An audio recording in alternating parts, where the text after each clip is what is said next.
Semoga acara hari ini dapat membawakan knowledge baru di dunia neonatologi.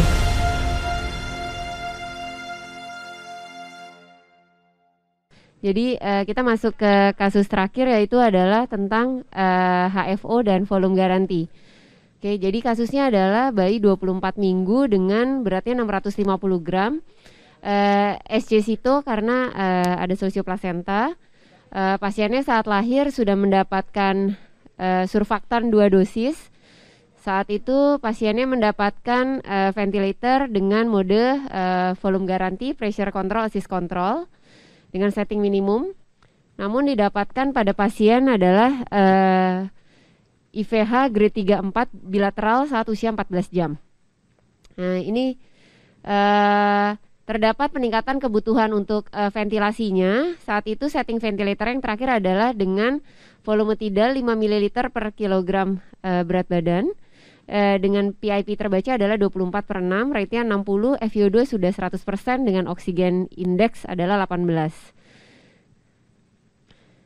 Tren analisa gas darahnya bisa dilihat di sini. Saat kondisi yang terakhir, pasien didapatkan pH-nya asidosis respiratorik dengan kompensasi metabolik dengan adanya anemia 7 ya. Tadi sesuai dengan kasusnya dia ada IVH ya, grade 3-4 bilateral dengan FiO2 terakhir adalah 100%. Dokter Ai, ini benar ya, asidosis respiratorik kompensasi metabolik ya? Oke, baik. Dari fotonya kalau kita lihat fotonya terakhir dia mengalami perburukan, paru-parunya putih semua ini ya. Nah, ini ada pendekatannya. Waktu itu pasiennya belum memakai HFO dengan volume garanti, sehingga saya skip ya, saya majukan ke Prof. Mau dibuka pertanyaan atau gimana Prof? Gak usah, jalan aja ya. Oke, jadi saat di jam ini ya, saya potong di sini. Sorry. Di jam ini sampai sebelum jam 5 pagi dia belum memakai HFO dengan volume garanti. Jadi dia masih memakai HFO saja, tetapi di mesinnya bisa terbaca volume tidal VTHF-nya, terbaca VTHF-nya sehingga VTHF-nya terbaca seperti angka di atas ini. Nah, diawali dengan pasiennya mendapatkan FiO2 100%. Saat itu belum memakai volume garanti, MAP-nya 16, frekuensinya dia pakai sampai 9 dengan I banding E-nya 1 banding 1 ya, 1 banding 1 dengan amplitude-nya 20. DCO2 terbaca 22. Di awal kondisinya asidosis respiratorik ya dengan kombinasi metabolik. Akhirnya mencari setting yang pas hingga mencapai PCO2 yang normal. PCO2 normal, pH-nya 7,24, PCO2-nya 48,5, PO2-nya 90, base excess minus 6,9. Saat itu dengan MAP 16, frekuensinya 9 ya. Baru setelah itu masuk ke HFO dengan volume garanti ya. Jadi setelah itu masuk dengan HFO volume garanti. VTHF yang terbaca 0,98 dikalkulasikan dengan berat badan 600-an ya adalah sekitar 1,5 ml per kilo. Kemudian 1 jam kemudian mereka memakai HFO dengan volume garanti, yaitu dengan volume tidalnya 2 ml per kilo, MAP-nya masih 16, frekuensinya 9, amplitude yang di set adalah 20, yang terbaca adalah 18.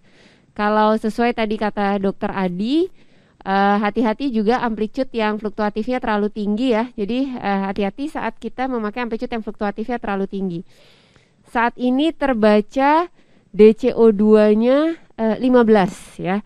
DCO2-nya 15, sementara tren DCO2 sebelumnya pernah mendapatkan angka 32. Nah, namun yang harus kita perhatikan di sini CO2-nya sudah mulai turun ya, sudah mulai turun sampai ke 48,5. Pengamatan berikutnya sampai jam 8.30 pagi ya, jadi artinya 3 jam kemudian pasien ini tidak dirubah untuk volume tidalnya ya. Volume tidalnya tetap di 1,3 ml per kilo, Tetapi yang bisa kita lihat di sini parameternya adalah karena klinisnya perbaikan, karena tadi yang dokter Adi bilang kalau parameter oksigenasi kan berarti adanya di MAP-nya. Sementara untuk parameter ventilasinya dia adanya di VT, di volume tidal dan di frekuensi. Anak ini begitu kita pindah ke HFO volume garanti seperti terekrut, sehingga kebutuhan FiO2-nya bisa menurun dari 175, 55 dan akhirnya 30.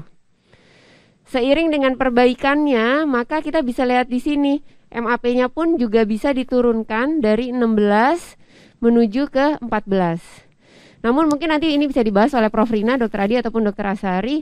Mungkin yang perlu kita cermati di sini adalah frekuensi yang dipakai. Kalau berdasarkan frekuensi untuk bayi yang prematur dan kelainannya RDS, rasanya frekuensinya terlalu rendah kali ya. Frekuensi yang kita pakai adalah 9 ya. Di kasus ini yang dipakai adalah frekuensinya 9. Dan bisa lihat juga seiring dengan perbaikannya amplitudenya juga menurun dari 18 akhirnya sampai bisa dapat 17 dan hasil akhirnya pH-nya mulai perbaikan, pH-nya 7,27, PCO2 44 dengan PO2 52 dan base excess minus 6,9. Sebelum lanjut ke berikutnya, mungkin Dr. Adi mau kasih komentar dulu atau Prof. Rina?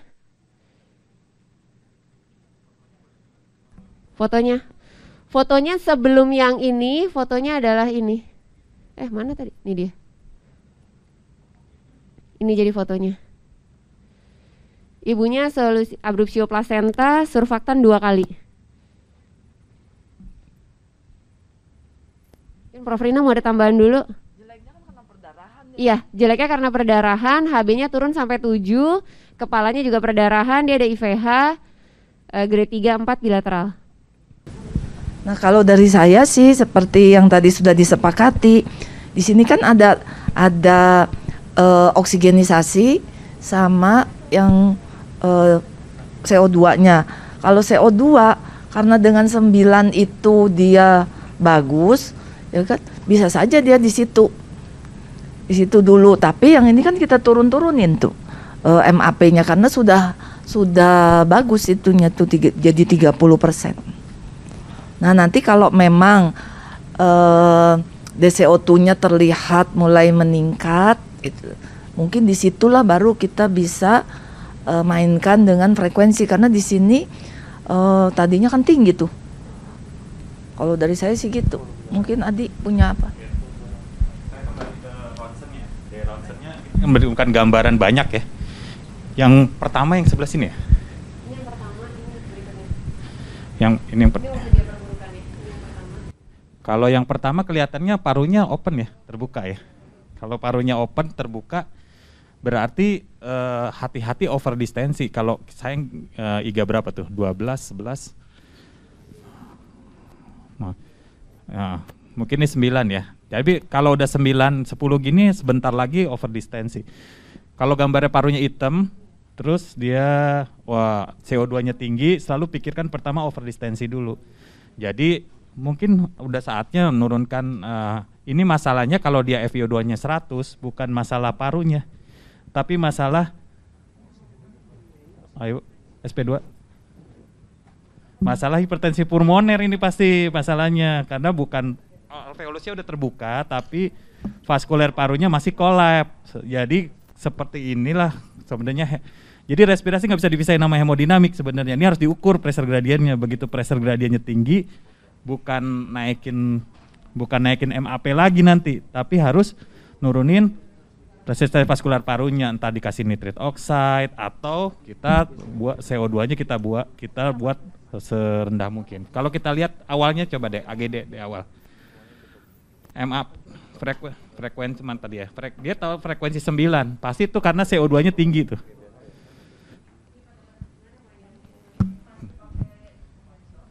Nah, sebenarnya kalau bayi kecil itu kita startnya mungkin awalnya bukan masalah.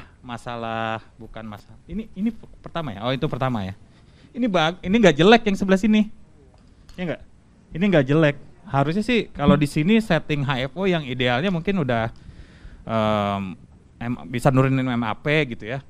Cuman Habis itu kayaknya inflamasi jalan terus jadi seperti ini. Ini masalahnya bukan compliant, masalahnya campuran mix antara compliant sama resisten. Jadi makanya ini nggak bisa pakai frekuensi yang tinggi sebelah sini. Pasti pakai corner frekuensi akan bergeser. Kalau mau ngitung corner frekuensi dengan tepat, pindah dulu ke konvensional. Ada compliant, ada resisten, dikalin dulu tuh. Kita dapat compliant kayak resisten. Apa?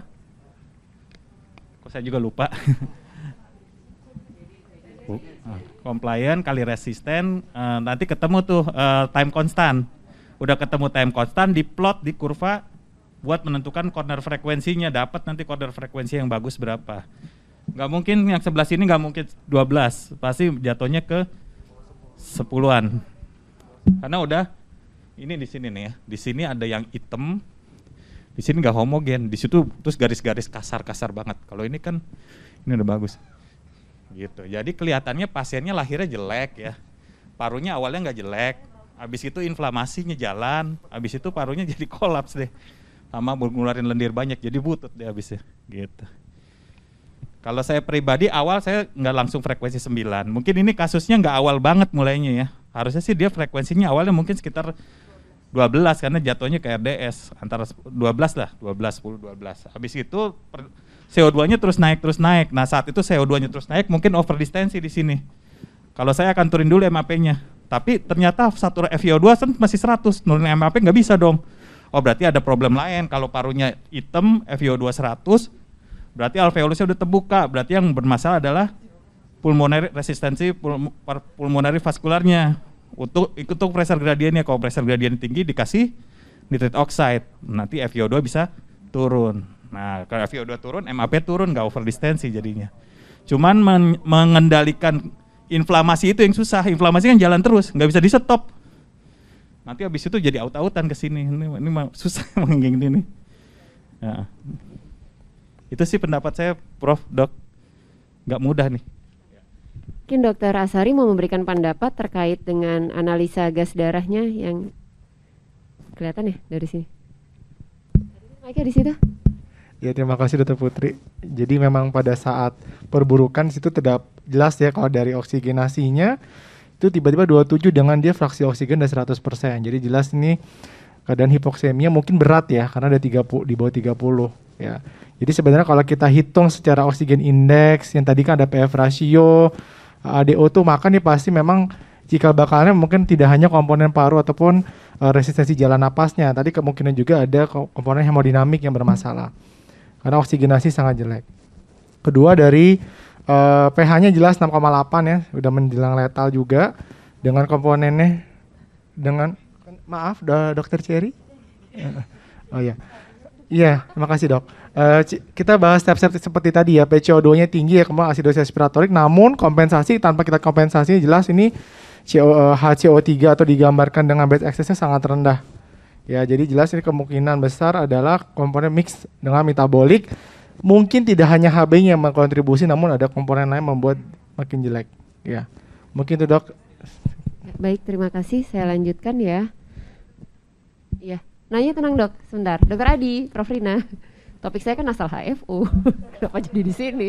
Mau yang tabel yang tabel. Bukan. Yang tadi, yang seri, bukan. Ya, yang ini. Dok, saya mau tanya, yang itu kan tidal volumenya kan naik dari 1,5 mili per kilo jadi 2 mili per kilo dengan frekuensi yang sama. Kemudian kita lihat FiO2-nya kan perbaikan tuh karena kita bisa turun-turun. Tapi kenapa kok DCO2-nya kok bisa jadi separohnya ya? Dari 32 jadi 15.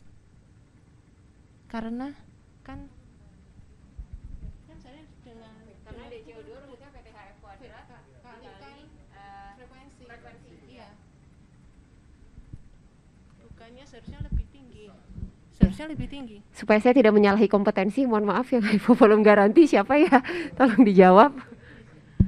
Ya, kalau kita naikkan volume tidal dari 1,5 kali 2 mili per kilo, itu DCO2-nya akan naik ya, akan naik sangat naik ya gitu ya.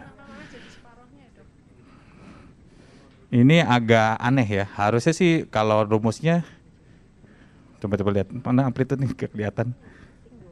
Amplitudenya Amplitude kan otomatis kalau di volume garanti. Iya, Jadi volume enggak, tidalnya frekuensi sama. Dengan frekuensi yang sama, volume tidak dinaikkan. Oke, harusnya sih kalau di situ, oh ya. Kalau kita mesti hitung di sini, Dok. Sorry, dihitung. DCO2 itu rumusnya ini tidal di kuadrat dikali sama frekuensi. frekuensi di sini nih, dikali frekuensi. Jadi berapa? Terus kalau di sini setelah 2 mili per kilo, ini di kuadrat dikali, nah ini tidak masuk akal ini. Oh, atau itu dirubah IE-nya ya, Dok? 12 jadi 11. 1, 2, ini sama, di sini ke sini kan sama nih IE-nya, 1:2 nih. Ya kan, sama kan? Kalau sama berarti harusnya Ya. Ini sama. ini unexplainable. Kenapa dia bisa DCO2-nya rendah ya, volume tidak kuadrat. Unexplainable. Saya nggak bisa jelasin. Harusnya sih atau ada kemungkinan kedua volume tidal. Enggak, volume tidal.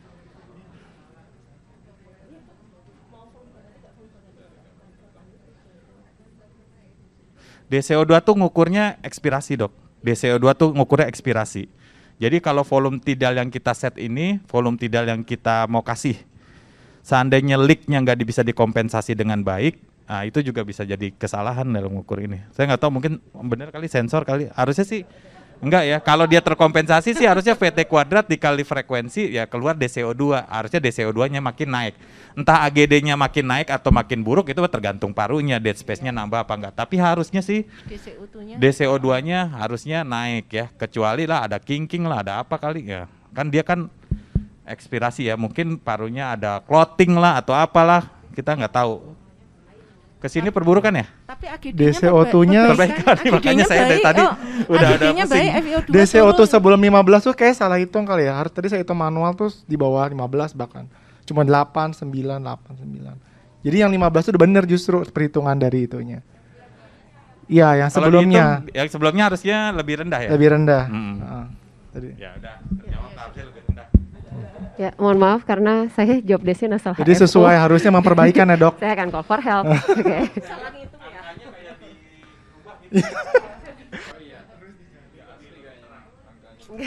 Nggak gitu. Ini beneran. Oke, kita Malah masuk ke kuisnya, dari Dokter Prof. Putri. Mungkin pertanyaannya ini bisa kita tanya pendapat. Kuis? Ada pertanyaan kan selanjutnya? Enggak, ini nggak ada kuisnya. Ini tadi belum ada ada kuisnya. belum ya, belum. Tapi harus ada kuis ya? Ya udah, bentar dulu ya. Kita pikirin dulu. Oke, iya, baik.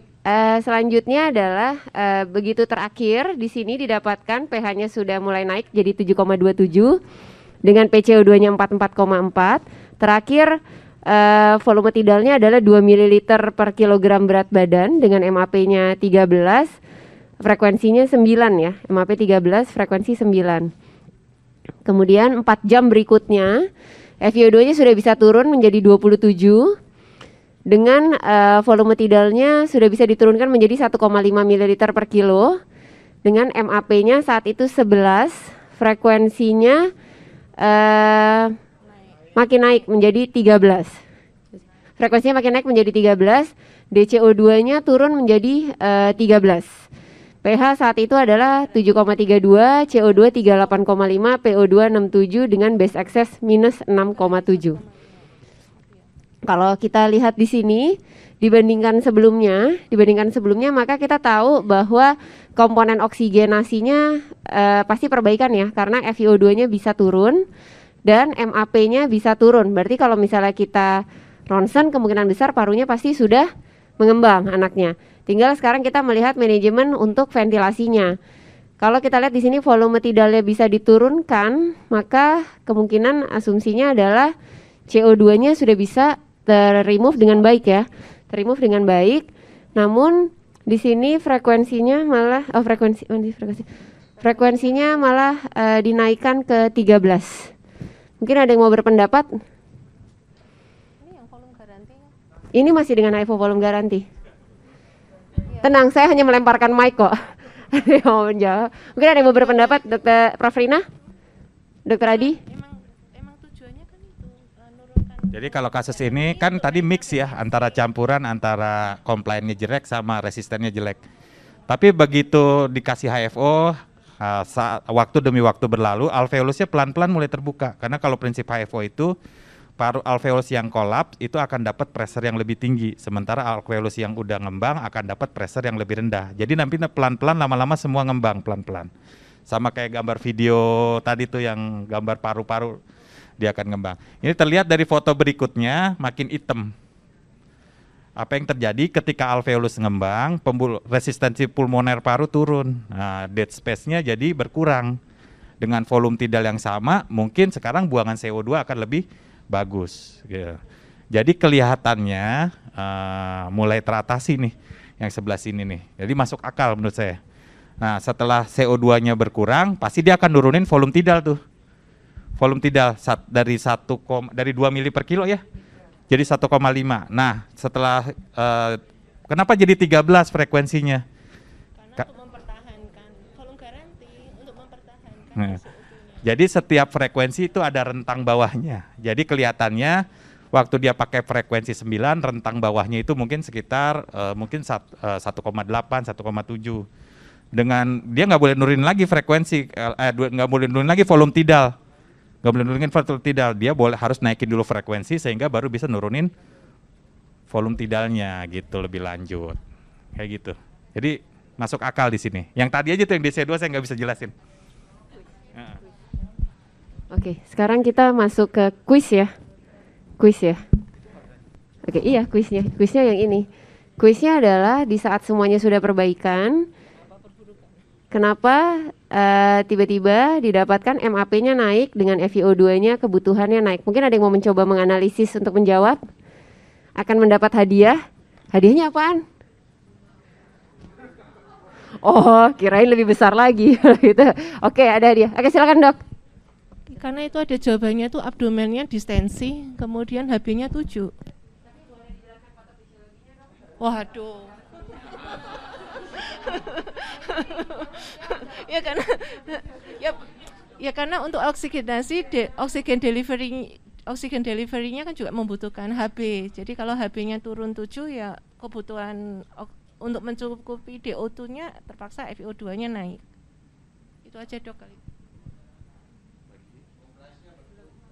Karena distensi abdomen, ini distensi abdomen hebat. Hebat.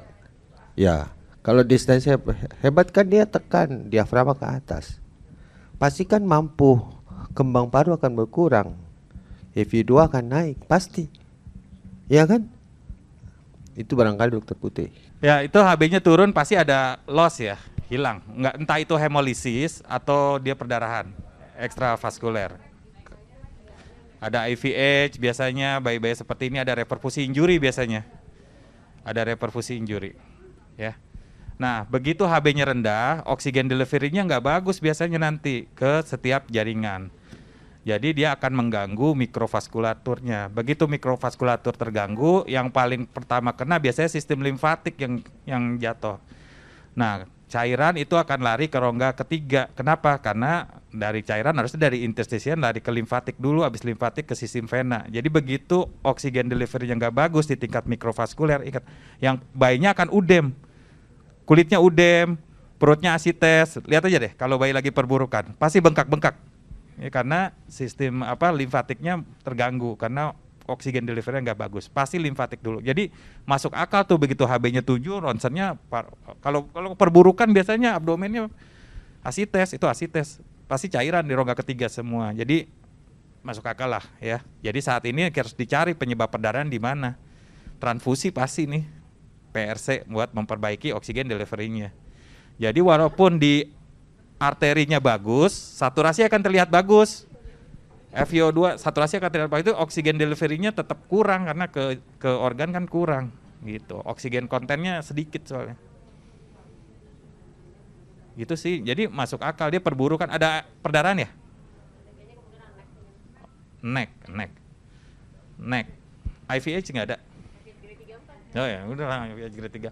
Kalau neck tuh jarang membuat anemia. Neck itu trombositopeni karena neck itu kan tight junctionnya mulai lebar-lebar, dia akan ditutup tuh sama trombosit jadi konsumtif. Tapi kalau IVH langsung anemi, kan gede di sini. Tekanan ini kan belum tertutup tulang tengkorak, berarti kalau isi aja terus tuh, lama-lama HB akan turun. Itu pendapat saya sih. Kalau HB turun drastis cepat itu pasti ada perdarahan.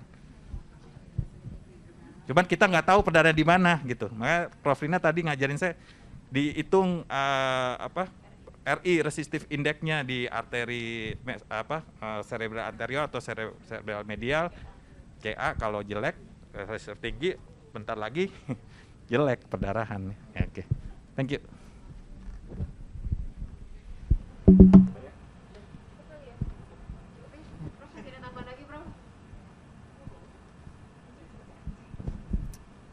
Ya, ini contoh ya. Mungkin kita juga suka mengalami kasus seperti ini. Ya, terus saya kaget juga. Ini sebenarnya saya minta kasus ke ini kasus di Singapura ya. Jadi kita nggak jelek-jelek amat, dia juga kayak gini tuh, ya kan?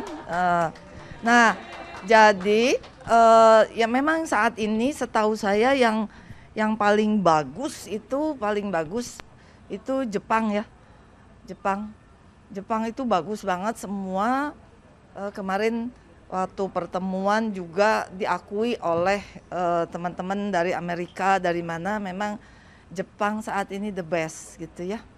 Nah, waktu kita tanyakan apa sih yang membuat mereka bagus, jadi sekarang kita nih sudah mulai banyak saya lihat kasus-kasus di mana, di Lombok, di mana ya, di Bekasi juga. Saya lihat teman-teman banyak sekali menerima kasus-kasus yang ekstrim preterm. Nah, ekstrim preterm tadi kata Dr. Adi itu tidak terlepas, ternyata kita nggak bisa belajar cuma ventilator tok gitu ya. Ventilator tok tuh nggak bisa, karena yang kecil ini pasti nanti ke hemodinamik gitu. Nah, kami sudah menjanjikan, jadi kalau di ANU ya di Surabaya nanti itu relatif ke basic, tapi sebagaimana kita sudah janjikan bahwa di kalangan teman-teman Indonesia itu kan selalu ada dua kubu gitu ya. Ada yang gizi jelek, ada yang gizi kelebihan. Di sini juga ada yang basic, tapi yang juga tidak terlepas Indonesia tuh udah banyak juga yang advance itu. Nah, minimal kami memikirkan setiap provinsi ini kan nggak bisa semuanya dipanggilin gitu ya, karena kita luas banget. Setiap provinsi nanti dipikirkan seperti Dr. Mustarim apa mau diwakili oleh Dr. Mustarim gitu ya. Nah, Dr. Indrayadi gitu nanti ya. Jadi kami mau lanjut gitu loh ya. Kami hanya ingin membuka, ternyata tadi Dr. Adi udah keburu ngomong gitu ya. Ini hati-hati. Ya kan, kami juga mungkin SP2 sudah melihat ya betapa tadi tuh kasus-kasus hemodinamik itu muncul. Jadi kita nggak boleh cuman fokus ke parunya. Nah, itu dibuka sama orang Jepang. Kenapa kamu berhasil 22 minggu, 21 plus 3 ya kan, dengan berat cuma 200 ya kan. Dia bilang nomor 1 ya itu yang kita nggak bisa ya kan. Antenatal harus bagus. Ya kita kalau nunggu itu ya sampai kapan gitu ya kan. Antenatal harus bagus ya pelan-pelan. Ya kan, inflamasi kita nggak bisa hentikan. Tapi yang mungkin kita bisa coba adalah kalau memang tidak bisa pakai non-invasif, kita pakai invasif tapi invasif yang gentle gitu. Kita punya modality yang namanya volume garansi yang konvensional, tapi kalau udah advance nggak bisa, harus ke HFO juga kita harus mulai sekarang belajar sedikit-sedikit ke yang volume garansi. Memang di dunia belum terlalu banyak, tetapi kita nggak usah nunggu orang lain banyak dulu. Ya kan, Indonesia juga harus maju, apalagi pemerintah kita sekarang itu akan memberikan gitu ya, beberapa rumah sakit ini kan pasti masuk di yang utama itu dikasih tuh apa namanya USG. Nah, kami nanti meminta bantuan dari teman-teman, ini dianggap yang mewakili, kasih ke kami 1 minimal, tapi kalau misalkan Bandung gede boleh deh 2 gitu ya, Jawa Barat, tapi di tempat-tempat lain mungkin cukup 1. Jadi fokus kami nanti di Picunicu Update yang akan datang itu kita akan fokus ke hemodinamik bersama-sama dengan ventilasi. Kita akan kuatkan di situ karena Jepang sudah duluan. Ya, banyak negara-negara barat itu juga ketinggalan karena mereka lihat aja fokusnya semua ke paru, mereka lupa. Nah, padahal Jepang itu bilang kami itu, saya sudah lihat sendiri bagaimana dia menggunakan USG itu sebagai stetoskop kedua. Jadi dia geret-geret aja gitu semua. Nah, kita nih harus sangat menguasai. Tidak mudah untuk itu. Nah, saya juga ada beberapa teman-teman yang sudah mengkaitkan bukan cuma paru ternyata. Paru dan hemodinamik iya, tetapi ternyata juga brain. Jadi brain, heart, and lung. Nah, nanti kami akan berikan itu ya, tetapi harus menjanjikan tidak mungkin kita itu bisa menguasai cuma 1 hari. Ya, saya bilang siapapun juga yang mau ikut harus komitmen 3 bulan. Ya, tiap mungkin nanti malam kita akan ajarkan, nanti pengajarnya bisa, kita punya Dr. Ican, punya Dr. Lili, punya Adi yang di tempat kami itu menguasai, kalau saya gitu masih belajar gitu ya, jadi guru nggak bisa. Nah, kita sama-sama belajar. Nanti tahun 2024 kita sudah eksis semuanya, sudah jagoan, kalau tidak bisa. Ya kan, kita jangan bicara tentang 24, impossible gitu. Jadi harus menguasai, ada yang namanya resistant index di kepala ya. Memang itu saya tanya enggak, saya udah kasih lihat waktu itu ke beberapa SP2 ya. Ya, saya bisa cuma itu aja gitu. Itu yang heart belum bisa, tapi mungkin teman-teman ada yang bisa. Jadi lihatlah, kita harus kolaborasi. Ya. Saya bukan berarti saya paling tua, tapi bukan berarti saya paling jago. Enggak. Saya punya kelebihan di sini tapi saya nggak bisa di situ. Ya kan? Itu kita harus kompak. Di satu, kami berusaha, saya bilang berusaha untuk memperlihatkan itu. Kita jangan menjadi musuh ya kan, atau menjadi saling itu, tapi harus bersatu. Bersatu. Jadi Mustarim, kamu harus punya adik gitu ya. Nggak bisa sendirian. Harus bersatu. Nanti Dokter Daulika juga saya yakin di sana punya kekuatan, masing-masing bersatu ya kan, supaya kita bawa nama Indonesia. Itu ya, nanti kasih ke kami nama-nama itu ya kan, apa mau diwakili Daulika atau siapa, karena cuma bisa 1, nggak bisa banyak ya kan. Nah, nanti mungkin bulan ya agak berat ya, karena puncak-puncaknya nanti di Picunicu Update, tapi di situ karena kita mau hadirkan ahli-ahli hemodinamik yang cuma bisa 1-2 hari. Ya kan, memang ada pertanyaan, kok nggak ada ya workshopnya, karena workshopnya mau itu tapi tidak bisa banyak dan tidak mungkin 1 hari. Itulah sebabnya kita akan mundur ke 3-4 bulan, pasti akan kena ke mungkin bulan puasa, atau kita coba lihat aja, tapi harus dipelajari seperti itu pelan-pelan dulu supaya jangan on banget gitu ya kan. Nah, seperti itu ya.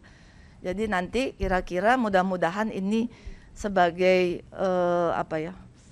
pemicu ya, kita harus terus kompak bersama seluruh Indonesia, tapi juga kompak di dalamnya, Bali dengan Balinya gitu ya, gitu harus bersatu. Kalau toh yang dipilih misalkan Sekina harus ajarin kepada seniornya, jangan sombong gitu ya. Jadi Priscil juga seperti itu, ajarkan, semua harus bisa nantinya. Ya, itu yang saya lihat di Jepang ya, masa kita kalah. India sekarang sudah mulai ya kan, nah, kita jangan kalah ya, jangan kalah seperti itu. Kita harus bisa, nanti Jogja juga saya lihat Alifa ya, nanti bersatu dengan teman-temannya, karena tidak mungkin, ternyata semakin kompleks, semakin kecil, semakin kompleks. Yang kita harus pelajari hari ini cuma bisa parunya. Nanti kita akan semakin melihat, ya kan? Oh ini bukan nih, ya kan harus ininya. Nah itu Jepang itu seperti itu. Kenapa dia jadi bagus? Padahal di Barat tidak gitu, sendiri-sendiri aja. Yang ahli nutrisi sendiri, ahli ini sendiri. Di Jepang nggak begitu, dia bersatu. Gitu. Ya. Baik, mungkin itu saja. Jadi nanti kita tunggu. Saya kira ini juga terakhir kan ya? Mana Adi? Dokter nggak ada ya. Ya jadi saya kira itu saja. Terima kasih atas kehadiran teman-teman. Mudah-mudahan ya sekarang sih dari kami nanti tidak terlepas. Mungkin siapa aja yang punya ilmu kelebihan merasa silahkan aja gitu loh. Kita berbagi semua supaya semua pinter gitu loh ya kan kita senang. Seperti begitu, ini kebetulan aja gitu loh. Jadi semua boleh berbagi gitu ya. Kebetulan kami punya, jadi saya bilang why not gitu ya. Ayo kita bagi gitu ya. Mudah-mudahan bermanfaat buat teman-teman semua.